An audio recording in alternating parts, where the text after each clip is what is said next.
नमस्कार दोस्तों, हमारे channel the flat factory .com में आपका हार्दिक स्वागत है, आपका हार्दिक अभिनंदन है।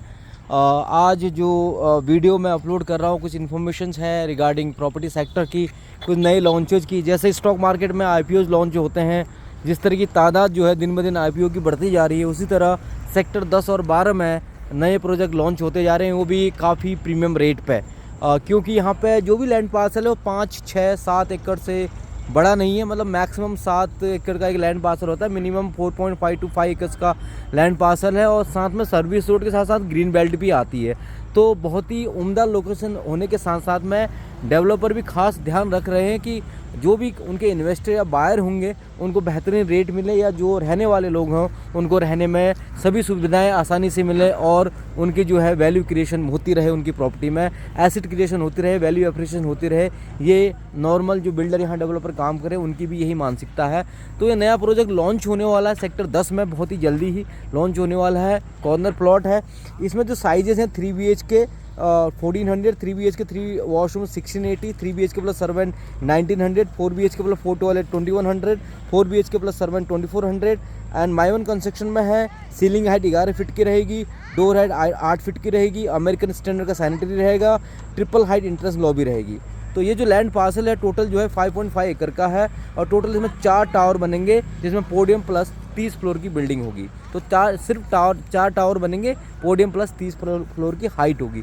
तो ये इन्फॉर्मेशन काफ़ी आपके लिए, अगर आपको लगता है कि भविष्य में, देखो लगता है क्या, if you are capable to invest right now, if you pocket allow right now, then you have to go for this. Definitely you have to go for this. No chance, no, don't look back. If you have a pocket, you have a capacity, you have a fund arrangement, then you have to go for it. Because property हमेशा से appreciate होती है।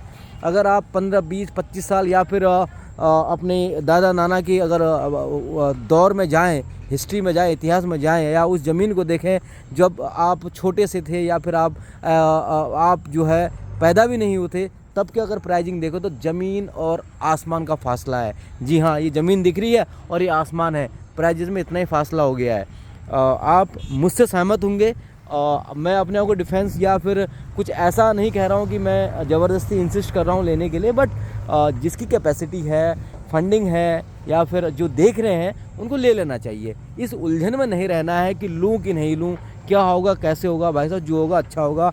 आज authority जो है, RERA जो है, बहुत ही सख्त है regarding payment of the individual flat. जो प्लॉट रहता है उसके लिए पूरी पेमेंट करनी पड़ती है, रेरा लेना पड़ता है, तभी जो है कंस्ट्रक्शन स्टार्ट होती है। उसके बाद जो बैंक फंडिंग करती है, उस प्रोजेक्ट को फंडिंग देती है, जो भी SDFC, ICICI, SBI हो, वो सारी डिगिंग करती है टेक्निकल्स का। जो भी डिस्क्रिपेंसी रहती है, अगर उसमें रहेगी तो फंडिंग नहीं करेगी। अगर कुछ प्रॉब्लम रहती है प्लॉट में तो रेरा अलाउ नहीं करेगा उस रिगार्डिंग, जो भी टेक्निकल इश्यूज़ रहते हैं। तो बहुत सारी स्क्रूटिनी होती है, उसके बाद ही डेवलपर जो है काम स्टार्ट करता है। तो डेवलपर का भी एक बहुत बड़ा टास्क है काम को शुरुआत करना, बहुत बड़ा चैलेंज है एक डेवलपर के लिए आज की डेट में काम की शुरुआत करना।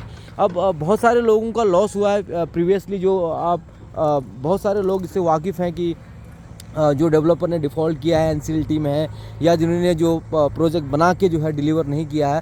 तो बहरहाल देखा जाए तो वहाँ पर रेरा एक्टिव नहीं था, नहीं इतनी गवर्नमेंट की इन्वॉल्वमेंट होती थी इन प्लॉट्स में, बिकॉज 10% का पेमेंट लगे प्लॉट दे दिया जाता था। फिर अथॉरिटी धीरे धीरे इंटरेस्ट लगाती थी और धीरे धीरे पेमेंट करते थे। जब सिलसिला आउट ऑफ द वे चला जाता था, तो जैसे सर के ऊपर पानी का चलना, गले के ऊपर पानी आना, सर के ऊपर पानी आना कहते हैं, कहावत है, तब जाके आंखें खुलती थी कि भैया समस्या होगी कुछ।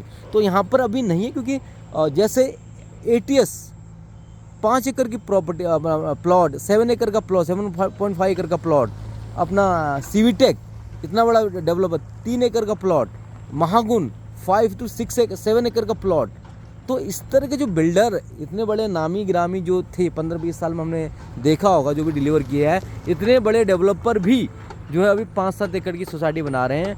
और इसलिए बना रहे हैं कि उनको वैल्यू क्रिएशन हो रही है, उनको रिटर्न्स मिल रहा है, साथ साथ में पब्लिक को भी जो इन्वेस्टमेंट कर रहे हैं उसकी वैल्यू उसको मिल रही है। फॉर एग्जांपल कहा जाए सेक्टर 10-12, तो ये बहुत सारे सेंट्रल नोएडा को थोड़े टाइम में बीट कर देगा, बिकॉज यहाँ पे छोटी सोसाइटी और service road and green belt, low vehicle movement, और एयर जो अच्छी क्वालिटी की एयर यहाँ पर है, क्योंकि ज़्यादा भीड़ भाड़ नहीं है। तो शायद फ्यूचर में भी नहीं हो सकती, क्योंकि यहाँ पे रोडें इतनी वाइड हैं, इतनी बड़ी हैं, साथ में सर्विस रोड है, तो कोई बड़ी समस्या नहीं हो सकती। तो दोस्तों अगर आपको थोड़ा सा इंटरेस्ट है या करना है इन्वेस्टमेंट तो आप कांटेक्ट कर सकते हैं। वीडियो सब्सक्राइब करते रहिए क्योंकि मैं commercials, residentials, soft launch, pre launch, under construction, ready position, transfer, registry सारे मैं एक्टिव हूँ। जब भी आप बात करें तो सुनिश्चित करें कि आपका बजट क्या है, फ्लोर प्रेफरेंसेस क्या है, आप क्यों लेना चाहते हैं, शिफ्ट होना चाहते हैं या फिर इन्वेस्टमेंट है। इन अगर पॉइंटों पे आप काम करते हो तो आपको जो चीज़ चाहिए वो ज़रूर मिलेगी। साथ बने रहिए और वीडियो देखने के लिए धन्यवाद, शुक्रिया, जय।